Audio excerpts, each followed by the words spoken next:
аз пайи қадами шайтон. يا أيها الناس كلوا مما في الأرض حلالا طيبا ولا تتبعوا خطوات الشيطان إنه لكم عدو مبين. шайтон ҳеҷ гоҳ худро нишон дода назди инсон омада намегӯяд ки ғайр аз аллоҳ касеро саҷда бикун. ӯ аввал инсонро бо бидъат муаррифӣ карда ва бо воситаи бидъат ҳаракат мекунад ки инсонро ба ширк бикашад. истилоҳи шаётин на танҳо ба ҷинҳо, балки ба баъзе инсонҳо ҳам алоқамандӣ дорад ки дигаронро ба гумроҳӣ даъват мекунанд. дар ин сабт шумо мебинед ки чӣ хел шайтон инсонро гумроҳ мекунад ки инсон дар охир на ин ки аллоҳро, балки бандаро парастиш мекунад. дар 198-ум китоби мазкури наҳҷулбалаға ҳазрати Алӣ фарзандашро яктопарастиро меомӯзонад ва мегӯяд ки танҳо аз Аллоҳ дуо талаб кунад. мувофиқи гуфтаи ҳазрати Алӣ, роҳ ба сӯи Аллоҳ ҳамавақт кушода аст. дуоҳои моро ба Аллоҳ чизе монеъ шуда наметавонад ва ҳаргиз миёнараве байни мо ва Аллоҳ заруре нест. ҳатто баъзе шиъаҳо ҳам аз мо мепурсанд: чаро ки шумо байни худ ва Аллоҳ миёнараве мегиред? чаро шофеъ мегиред? чаро даллол мегиред? дарҳои Аллоҳ ҳамавақт кушодаанд? бевосита аз ӯ талаб кунед. чаро миёнарав мегиред? ӯ ба ягон чиз эҳтиёҷ надорад. бо Аллоҳ бевосита суҳбат кунед. вақте ки банда фақат Аллоҳро мепарастад ва ба ӯ касеро қарин намеҳисобад, шайтон аз ин хело ноумед мешавад. аз ҳамин сабаб ӯ ҳама корро мекунад, то ки алоқаи байни банда ва Аллоҳро биканад. акнун бубинед чӣ хел шайтон алоқаро қадам ба қадам меканад. қадами аввал ҳамаи пайвандҳои бевосита бо худоро мебандад. монеъаи а. танҳо одами беҷирм, яъне бегуноҳ, ҳаққи алоқа бо Аллоҳро дорад. ҷавоб ин аст: агар ту беҷирм ҳастӣ ва ҳама корҳоят неканд, ту метавонӣ бевосита бо Аллоҳ суҳбат кунӣ. монеъаи б. ту дар гуноҳ ғутидаӣ. аз ҳамин сабаб барои чизе пурсидан аз Аллоҳ ту бояд шарм дорӣ. Аллоҳ дуои гунаҳгорро ҳеҷ гоҳ қабул намекунад. ман аз сар то по пур аз гуноҳҳоям ва ҳуқуқи бо Худованд суҳбат карданро надорам. суханҳои ман фаҳмост? шахсе ки мегӯяд ки ӯ бевосита суҳбат карда метавонад, ӯ бехато аст, аз ҳамин сабаб ҳақ дорад ва ман ҳаққу ҳуқуқ надорам. ман ҷинояткор ҳастам. вақте ки ман аз Аллоҳ талаб мекунам, ӯ ҷавоб намедиҳад. ҳамаи хоҳишҳоам рад карда мешаванд. қадами дуюм. ба одамон мегӯяд ки касе ҳаст ки алоқаи байни онҳо ва Аллоҳро пурқувваттар мегардонад. аз ҳамин сабаб ман ба миёнарав эҳтиёҷ дорам. ҳалли масъала дар куҷост? дар миёнаравӣ. албатта дар миёнаравӣ. қадами се. паҳн кардани навъҳои миёнаравӣ ки аз ислом нест ва ба гуфтаҳои паёмбару аҳли байт муқобил аст. алоқаи нав байни банда ва Аллоҳ акнун ин тавр менамояд: онҳоро ҳамчун миёнарав қабул кардан чӣ маъно дорад? яъне ин тавр: ман мегӯям: худоё, аз барои ҳаққи Фотима аз ту сабукӣ металабам. худоё, аз барои ҳаққи Ҳусейн маро шифо бидеҳ. магар ин чизе нест ки мо суҳбат дорем ё ин ки чизи дигарест? қадами чорум. пас аз ба даст овардани муваффақияти навъи миёнаравӣ, гуфтан дар кор ки паёмбар ва аҳли байт танҳо барои хоҳишҳои шуморо ба Аллоҳ расондан офарида шудаанд. пас чаро Худованд офарид? ё Аллоҳ, чаро ӯ Ҳусейнро офарид? чаро ӯ Заҳроро офарид, чунки онҳо миёнарав ҳастанд? чаро Аллоҳ Алиро офарид, чунки ӯ ҳам миёнарав аст? ҳатто агар инсон камбудӣ ҳам дошта бошад ва нек ҳам бошад, Абулҳусейн ӯро ҳамроҳӣ мекунад. қадами панҷум. ҷорӣ кардани мушрикӣ. ба ҷои аз ҳаққи фалонӣ аз Аллоҳ талаб кардан, гуфтан дар кор ки онҳо аз худи мурдаҳо хоҳиш кунанд, то ки мурдаҳо дар навбати худ аз Худо дар ҳаққашон дуо талаб бикунанд. ин қадам алоқаи байни Аллоҳ ва бандаро пурра мебандад. дар ин марҳила шахс метавонад шубҳа дошта бошад. пас ӯ мепурсад, ки чӣ гуна ин фавтида метавонад аз тани мо Худоро фарёд кунад ва чӣ хел ӯро бовар кунондан лозим аст, ки ин ширк нест. Бисёр осон. Танҳо гуфтан дар кор аст, ки тамоми мурдаҳо дар асл зинда ҳастанд. ман мегӯям, кист шахсе, ки ба худ миёнарав мурдагонро мегирад? Магар ҳаст мусулмоне, ки ба худ мурдагонро миёнарав гирад? Инсонҳо мемиранд? Инсонҳо намемиранд. Нест шахсе, ки ба худ мурдаро миёнарав гирад. Ҳамаи мо зиндаҳоро миёнарав мегирем, ки назди Худо насибҳои худро мегиранд. Ҳусейн мурдааст? Имом Ризо мурдааст? Расули Аллоҳ мурдааст? Мо ҳама зиндаҳоро миёнарав мегирем. Қадами шашум: бовар кунонидани одамон, ки мурдаҳо тамоми забонҳои дунёро медонанд ва новобаста аз масоати қабрашон, тамоми одамонро дар як вақт шунавида, дар як вақт ҷавоб медиҳанд. Эмомон маъсуманд? Яъне тамоми мавҷудот барояшон кушодаанд. Ҳеҷ чиз барояшон пинҳон нест. Аллоҳ ба онҳо ин қувватро додааст. Ягон мавҷудот аз бегуноҳон пинҳон нест. Ин барои оне нест, ки ӯ ба мо монанд аст, балки барои онест, ки ба мо монанд нест. Агар 2-3 одам дар як вақт бо мо суҳбат кунанд, пас мо наметавонем хулоса барорем. Эмом дар як вақт тамоми забонҳои ҷаҳонро мешунавад. ӯ қудрат дорад, ки тасбеҳоти фариштаҳои назди тахтро ва тасбеҳоти мӯшаҳои рӯи заминро бишнавад дар як вақту соат. Пас мо чӣ гуфтаем, ки гуфтаҳоямон ширк бошад? Мо чӣ гуфтем? Ё Фотима!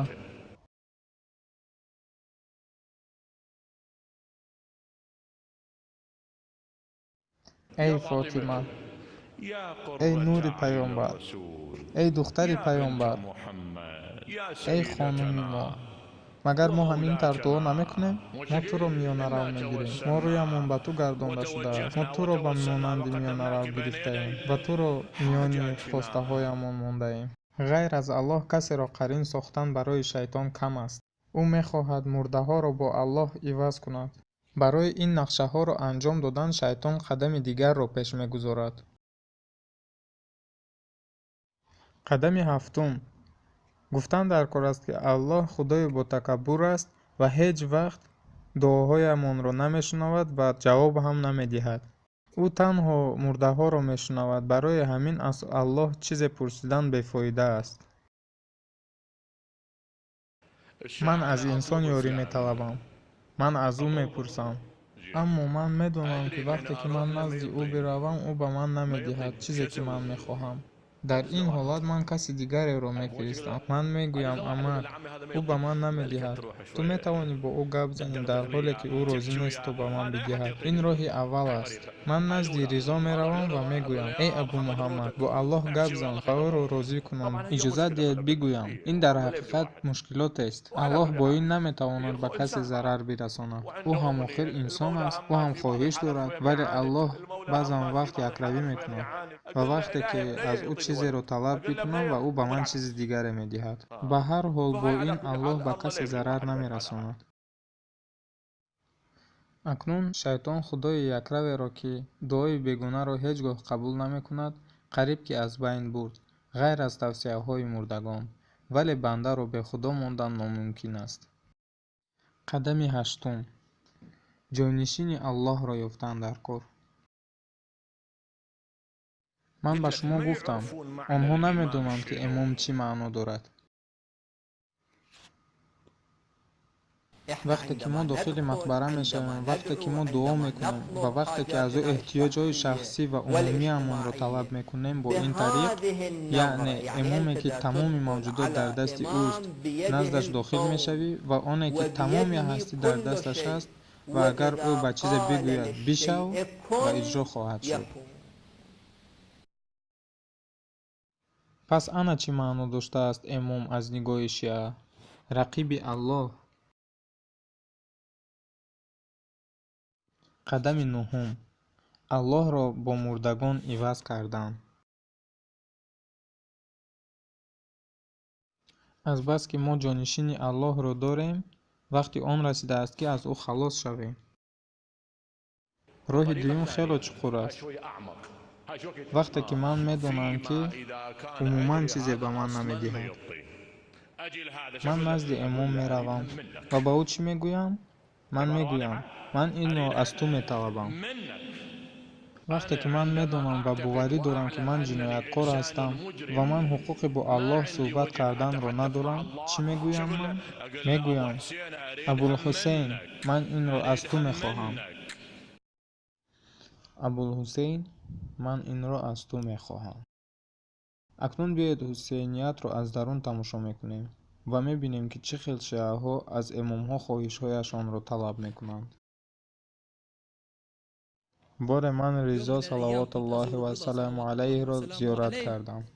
ҳар боре ки ман назди имом меравам ва хоҳишҳою мушкилотҳоямро аз ӯ металабам, ҳар як инсон назди имом бо хоҳишҳояш меравад. ман дар фикр рафтаму ва ин ду мисра байтро хондам. ман ба худ ваъда додам: ҳар боре ки хоҳишҳоямро пурсида мебароям, ман инро мехонам. ман ин ду мисраро худам навиштаам. эй мавлои ман, ту табиб ҳастӣ ва меҳмонони ту беморанд.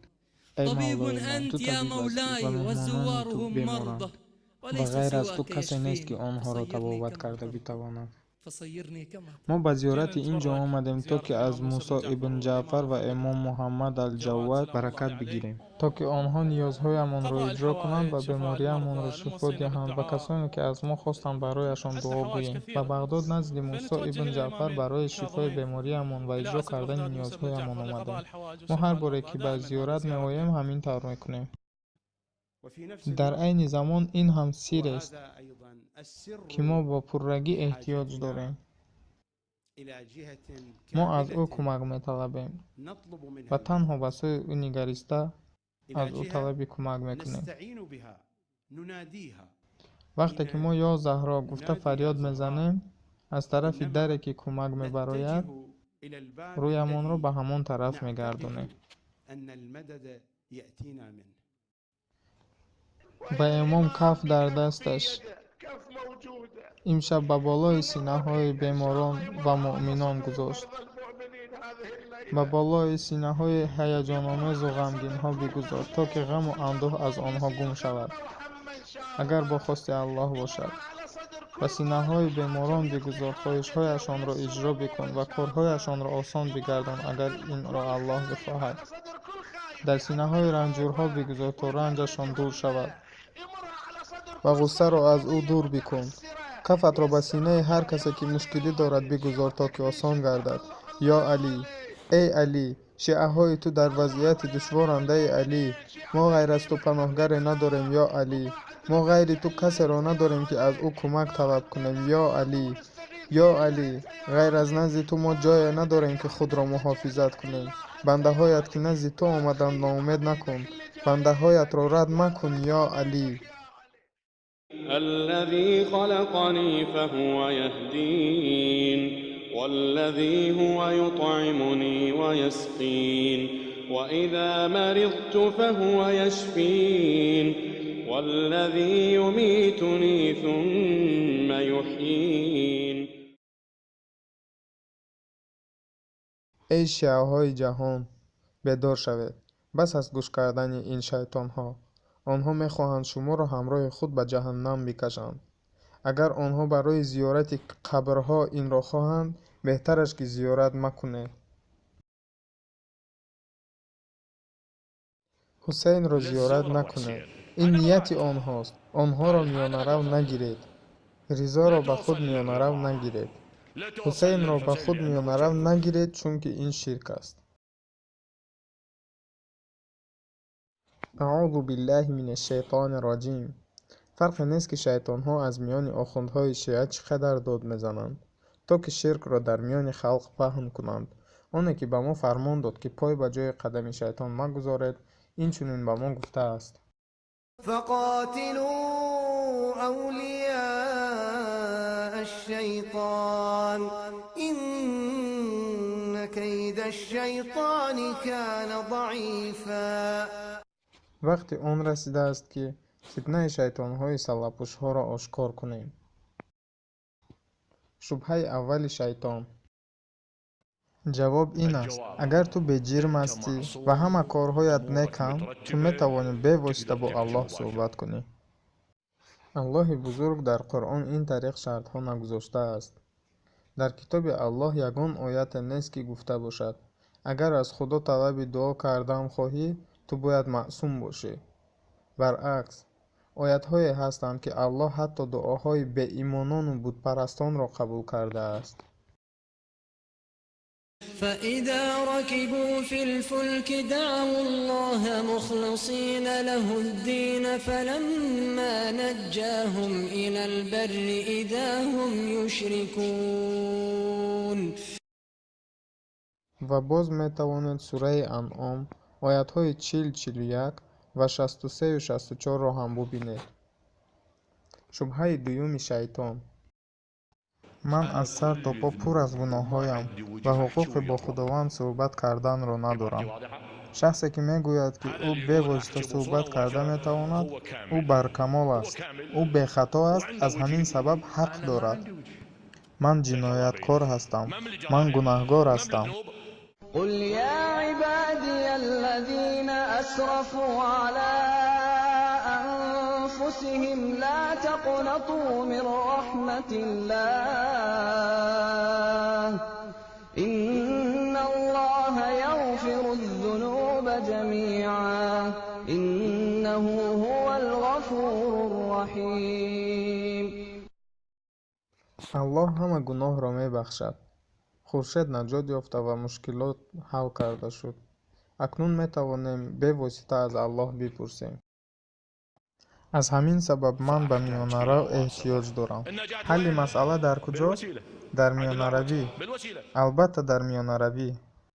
расули Аллоҳ саллаллоҳу алайҳи васаллам гуфт: наъмал василатал истиғфор, яъне беҳтарин шакли миёнаравгирӣ ин талаби омӯзиш аст. китоби шиа мустадрак ал-васила ҷилди 12 саҳифаи 124. муҳаммад ҳусайни нурӣ ат-табарсӣ. паёмбари Аллоҳ ҳазрати Нуҳ гуфт: талаби мағфират аз Аллоҳ сабаби асосии баракати ин дунё мебошад. فقلت استغفروا ربكم إنه كان غفارا يرسل السماء عليكم مدرارا ويمددكم بأموال وبنين ويجعل لكم جنات ويجعل لكم أنهارا. дар 110 мавъизаи наҳҷулбалоға ҳазрати Алӣ мегӯяд, ки беҳтарин тавассул ин эмон бар Аллоҳ ва корҳои нек мебошад.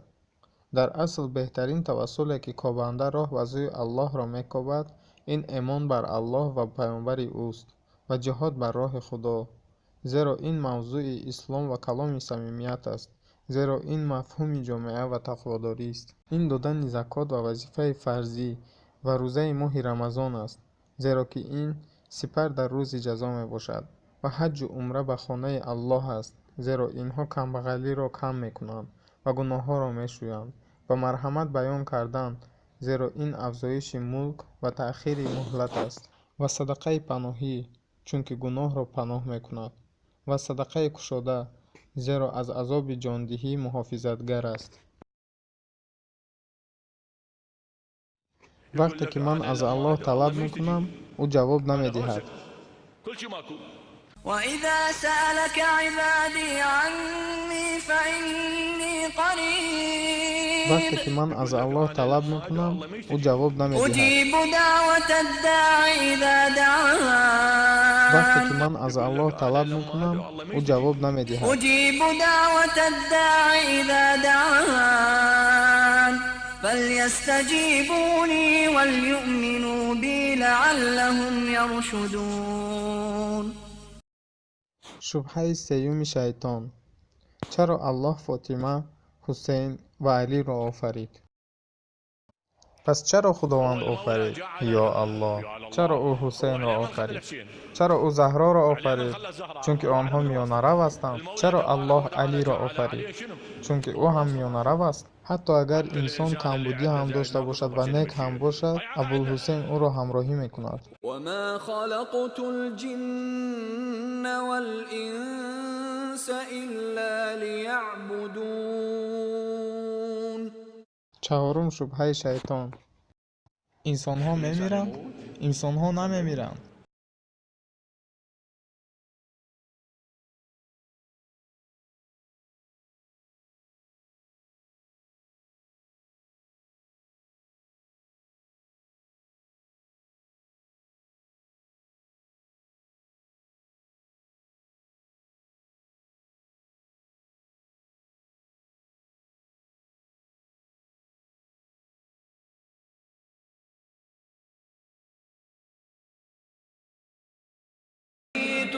وإنهم ميتون ثم إنكم يوم القيامة عند ربكم تختصمون. ҳамаи мо зиндаҳоро миёнарав мегирем, ки назди худо насибҳои худро мегиранд. бегуноҳони фавтида зиндаанд маънои онро надорад, ки онҳо дар ин дунё зиндаанд, балки дар дунёи абадӣ зиндаанд. онҳо назди Аллоҳ мемонанд ва ризқашонро Аллоҳ медиҳад. шубҳаи панҷуми шайтон. эмом дар як вақт тамоми забонҳои ҷаҳонро мешунавад. ӯ қудрат дорад, ки тасбеҳоти фариштаҳои назди тахтро ва тасбеҳоти мӯшаҳои рӯи заминро бишнавад дар як вақту соат. барои салоҳияти илмӣ бояд қайд кард, ки дар бораи шунидани мурдагон миёни олимони суннӣ ихтилоф вуҷуд дорад. баъзеи онҳо боварӣ доранд, ки мурдаҳо намешунаванд ва бо оятҳои Қуръон исбот мекунанд, ва баъзеашон даъво мекунанд, ки мурдаҳо мешунаванд ва далелҳои худро меоранд. муаллифи ин видео ҳам дар фикри он аст, ки мурдаҳо мешунаванд, зеро ки барои шиаҳои рофизӣ ва қабрпарастон ягон далеле нест. зеро чӣ тавре ки зиндаҳо мешунаванд, мурдаҳо ҳам ҳамон тавр мешунаванд, яъне узви шунавоӣ маҳдуд аст. аз сабаби оне ки ӯ дар қабр аст ва гирдаш маҳкам аст, баъзан вақт ӯ наметавонад бишнавад.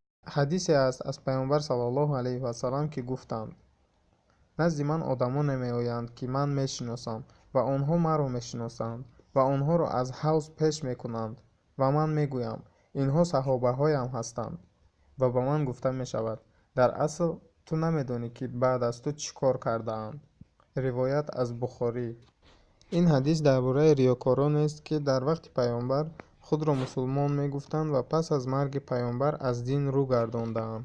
дар ин ҳадис дастуроти равшанест, ки паёмбар намедонист ва намедонад, ки пас аз маргаш ба одамон чӣ рӯй додааст. узви шунавоиаш ба мисли ҳама маҳдуд аст. мушкилоти рофизиҳо ин аст, ки онҳо шунавоиву дониши эмомҳояшонро бо шунавоиву дониши Аллоҳ баробар мекунанд. онҳо фикр мекунанд, ки шиаҳое, ки зиёда аз 1000 километр дуранду ва бо ҳар забон фарёд мезананд, эмомон онҳоро мешунаванд. ин аст моҳияти ширк, зеро донистани тамоми забон ва шунидани тамоми халқро дар як вақт танҳо Аллоҳ қудрат дорад. шиаҳо бошанд дар ин ҷиҳат эмомонро бо худованди бузург баробар мекунанд. ин аст маънои бисёрхудоӣ. шунидани мурдаҳо маҳдуд аст. онҳо танҳо чизе, ки назди қабрашон ҳаст, мешунаванд ва тамоми забонро намедонанд. агар шиаҳо бигӯянд, ки онҳо назди қабри паёмбар ва эмомҳо оянд ва дар назди қабрашон аз онҳо биталабанд, ки онҳо бишнаванд, пас мо мегӯем, ки ин ҳам ширк аст, зеро Аллоҳ гуфтааст: قل إنما أدعو ربي ولا أشرك به أحدا. ин далели равшанест, ки ғайри Аллоҳ ба касе ибодат кардан ин ширк аст, зеро дар оят омадааст: иннама адъу робби.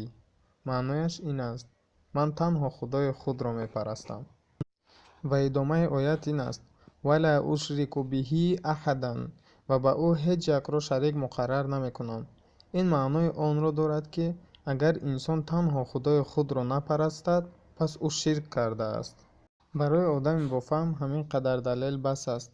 ман ба тамоми шиаҳои рофизӣ мегӯям, ки аз ин гурӯҳи шайтонӣ даст кашанд, чунки дар таърихи ислом ба ин дин на ягон хислатҳои илмӣ ва на корҳои дунявӣ овардааст. дар охир валҳамдулиллаҳи роббил аламин. فادعوا الله مخلصين له الدين ولو كره الكافرون